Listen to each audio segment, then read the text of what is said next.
కొంతమందికి సుఖాంతనం ఎదుటి వాళ్ళు బాగుంటే పర్వాలేదు, ఎందుకంటే కడుపు కొడితే ఏం కొడితే నీ గురించి అవట్లేదండి, బైబిల్లో ఉంది. ఈ దేహానికి దీపం ఏంటి? ఒకసారి చెప్పండి, నా దేహానికి దీపము కన్ను. నీ కన్ను తేటగా ఉండకపోతే, నీ కన్ను సరిగా లేకపోతే నువ్వు పరలోకి వెళ్తావా? యేసుప్రభు అసలు ఏమన్నాడు తెలుసా? మీలో ఎవరికైనా మీ కుడి కన్ను అభ్యంతరం వచ్చిందనుకో, నీకు దాన్ని పక్కన పడి అన్నాడు. అసలు మనకు రోజుకి ఎన్నిసార్లు అభ్యంతరం పడుతుంది మన కళ్ళు? అంతేనా? కొంతమంది కోపం దగ్గర చూస్తారు కళ్ళు, కొంతమంది అసూయతో చూస్తారు, నీకు బాగుపడతాను నేను ఎదుగుతున్నాడు. అట్లయితే మన కళ్ళు ఎన్నిసార్లు మీకు రోజుకి?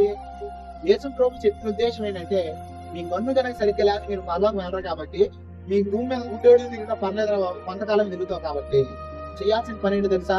ఆ కన్ను పీకేసుకుని నువ్వు చక్కగా ఉండవు బాబా. అంటే ఇప్పుడు కన్ను పీకోవాల్సిన అవసరం లేదు, కానీ కళ్ళు మార్చుకో.